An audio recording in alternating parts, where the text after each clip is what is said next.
Hello, everybody. It's your boy, J-Malls of J-Malls Gaming.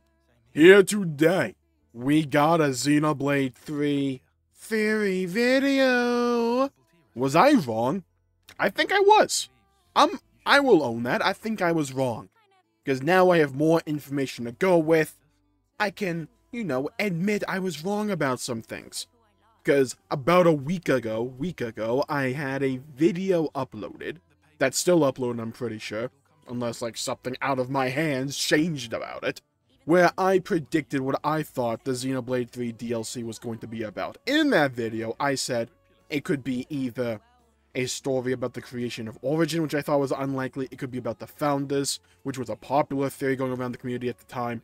Or I said, hey, it's probably going to be a sequel, follow-up to the events of 3, mainly because Xenoblade 3's the base game was all about moving on from the state of the perpetual present of Ionios and moving into the future.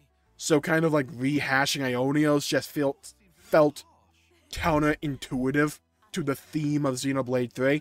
But I think that's what they're going to do. I think what they're going to do is the popular theory going around. I believe it's going to be about the Founders. And I think the follow-up, the sequel to this story, I think that will be Xenoblade 4. Let's talk about it. Okay, so, what changed my mind? Well, I was kind of on the fence, right? Because at the end of the game, in that finale, which will probably be the B-roll for this video again, thank God that video is so versatile for me, the B-roll, right? In the ending, they mention a little too often that, hey, we are going to see each other again. We don't know what we'll have to do. We don't know how long it will take, but we will see each other again. And the final lines that Mio says at the end of the diary, when you beat the game, she has one last diary section. She essentially says, you don't need to be sad. We will see each other again. It may be hard to remember what you look like, but I remember that you existed. We will find each other again. And the game essentially ends with that. I'm like, that's an interesting way to end your game. Not being retrospective about it, but saying, almost pointing towards the future, then it fits with the theme. But it also kind of hints at a sequel. And they also operated under the assumption that Xenoblade 3 was the finale of this entire storyline. I now no longer believe that to be the case. I firmly believe that we will get a Xenoblade 4. Now you may be asking, J-Malls Gaming, how can you be so sure we're going to get a Xenoblade 4? Well, I'm not convinced that Xenoblade Chronicles 4 will be the name. I think it will be, but I'm not convinced. What I am convinced by is that whatever takes the place, quote-unquote, Xenoblade Chronicles 4 will serve as the story follow-up to these events. Now, I want to point you to an Ask the Developer interview that is uploaded on Nintendo.com. I will have a link to this in the description down below. But most of what I'm talking about can be found in Part 1 and Part 3.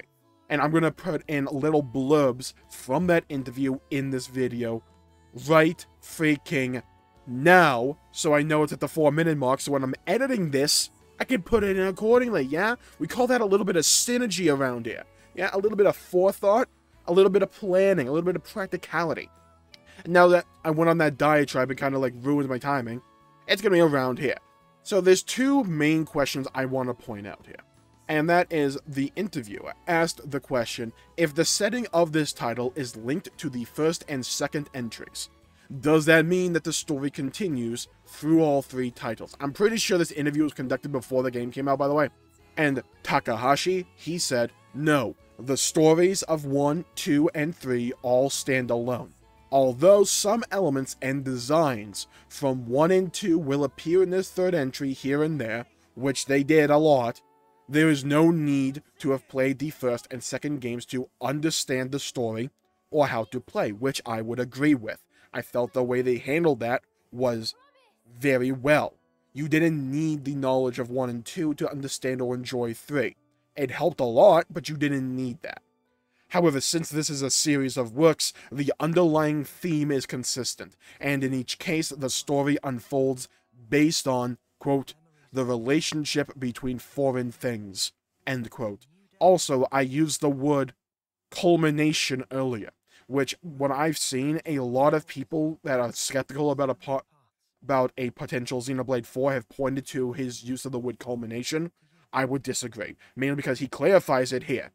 Also, I used the word culmination earlier, but this title brings together all the themes that have been developed over the past 15 years since 2007, when development of the first title in the Xenoblade Chronicles series began, as well as the gameplay systems that have been developed throughout the series. Yokota says, "So by culmination, you don't mean that it brings closure to the series, but rather that it rounds out the trilogy thematically." Takahashi replies, "Yes, that's right. I guess you can say that this is like a summary for moving on to the next step in the future." The way that is worded, unless that has been horrifically mistranslated, which I don't believe it to have been, because it's on Nintendo.com, all he is saying is that thematically this is the culmination of what has come up to this point in the series. It is not the final bit. It is not the end of Xenoblade Chronicles. And he even says there at the very end, for moving on to the next step in the future. We don't know what that will be. We don't know if that will be Xenoblade Chronicles 4 or if it'll be Xenoblade Chronicles X2, Copium. But then I would draw your attention to one of the last questions that was asked in the interview. The interview asks, "Finally, I would like to ask Yokota-san a question. You mentioned that this title is the culmination of the series, but am I right to assume that the Xenoblade Chronicles series will still go on?" Yokota says, "Yes, it will still go on. I want to keep it going as long as possible. Thank you very much." I would take credit for saying, hey, look, there's nothing more in the world that I would like to do than be able to come out here on the internet and say, hey, we're getting a Xenoblade Chronicles 4, definitely. He does just, but the problem is he does just kind of say it. Like, I feel like people are trying to read between the lines a little bit too much here. And I've even heard people say, hey, he might not be talking about Xenoblade Chronicles, maybe just the Xeno affix, because they mentioned that bit earlier. The question was, will Xenoblade Chronicles still go on as a series? Yes, it will still go on. For me, if they change the name to, like, I don't know, Xenosword or whatever, that's irrelevant, because if it's the same plot line, that's essentially what I'm focusing on here, because that's the important bit for me. And honestly, when I think on more, why would you change the name? Xenoblade Chronicles is a known name now, and you already have offshoots with Xenoblade Chronicles X. That is a different story that's not connected, that we know of, to these three games. They don't have to be the same if you want to do the new story. If you want to do a Xenoblade Chronicles, I don't know why or whatever, you don't have to change the name if you want to tell a new story. Now, here's my thing with Xenoblade 4. The main question I would have is, who is the main character for Xenoblade 4? Because I don't think it will be Noah. Despite the fact he's really the only main character that we've had in Xenoblade Chronicles outside of X, where we're still wondering where their future goes. Because it doesn't feel like Noah and Mio and really all of Ouroboros' story is over yet. I don't think that to be the case either. What I think they could do is pull a Xenoblade 3. And what they could do is have a new cast of characters, but maybe have the old cast from Xenoblade 3 come in as, like, supporting characters or something like that. Like how Nia and Melia were used in 3. You can use those characters, the Ouroboros cast, in a similar role in 4. Potentially. Now, the main question becomes, what do I think the DLC is? I think it's just going to be the Founders. I think it's just going to be a bunch of fan service. You know, wrap up some, like, loose threads from Xenoblade 3. Like, what the hell was the deal with Riku? Why was he so almost deified throughout a lot of the game? As if he just had some larger-than-life role. What's, like, Lucky 7, though? I think they kind of already explained that by it being constructed from the material of origin.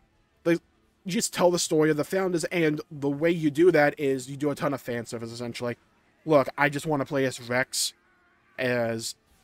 I just want to play as Big Rex dual-wielding the Aegis swords. That's all I need. Yeah? Look, I'm a simple guy. You give me that version of Rex we saw on that postcard, dual-wielding the Aegis swords. Look, I'm gonna be good. I'm gonna be fine. You don't need... The story can be, hey, they gotta go get some groceries or something. I don't particularly care. You just let me play as the Aegis swords. Let me play as that guy, okay? And then we're good. Yeah, we're good. And then it'll just be... And then the game will probably just end, kind of like how Torna did. And we'll just see and essentially become Mobius and walk down that path. And it will start with, and it'll transition smoothly into Xenoblade 3. Story-wise, I don't really get the point, but hey, maybe there's something they could, like, hint at for Xenoblade 4. Maybe they can use it to foreshadow or recontextualize some things. There's some things they could do. I'm just not really sold on that. But with Xenoblade 4, I totally am. Now, why do I think Xenoblade 3 won't be the DLC? Mainly because, why do I think the sequel follow-up will not be the DLC anymore? Mainly because the more I think about it, there's no shot you can tell that story and give it the level of depth that it should probably require to tackle a theme of reuniting the freaking world in just a tournament-length DLC. I feel like that's the type of story that they would want to tell in a fully fleshed out JRPG numbered game for Xenoblade Chronicles. That's what I think they would probably want to do. Now, here's the thing. What would it be about? I'm going to introduce a picture right about now. Now, if you're wondering what this disgusting mess on your screen actually is, I made this in Microsoft Paint. Yeah, I'm a little bit of an artiste on the side. And this, to me, is the timeline of events for the Xenoblade franchise in my mind. From left to right, in chronological order, you begin with the Klaus event, where Klaus creates a new universe and essentially rips everything apart. And then in one universe, you have Xenoblade 1, and then in the other one, you have Xenoblade 2, happening in parallel to one another. They both finish, and then the worlds start to collide, and we get the Ionios event, which is Xenoblade 3. And then at the end of Xenoblade 3, Origin activates and sends the worlds back on their ways, which I call Bionis and all. I'll call, for the purpose of this video, the world of Bionis and the world of Allrest, mainly just because that's the way I've seen it referred to as. And what I think Xenoblade 4 will be, I think Xenoblade 4 will be the story of both of these worlds in parallel, eventually being brought back together in a way that they don't self-destruct with each other. And that the game will end with them having created this quote-unquote new reconnected world, and essentially undoing what Klaus originally did. That's what I think the series of events for Xenoblade Chronicles will be.